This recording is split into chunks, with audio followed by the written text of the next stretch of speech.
Ayun, so ayun na nga po, no, nag-request po ang aking hubby na magluto ako ng champurrado.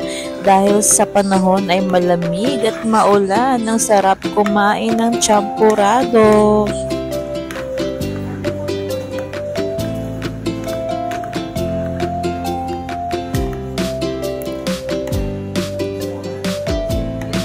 Pagkatapos naman ay syempre hindi mawawala ang ating pambansang tuyo.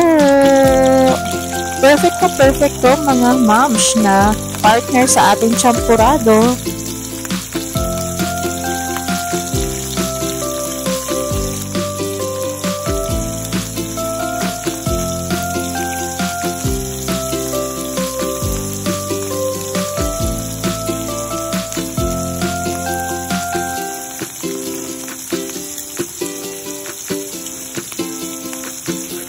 So, ito na nga mga moms, naluto ng ating tuyo.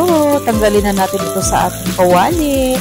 At nilagyan ko pala yan ng tissue para ma-absorb yung mantika.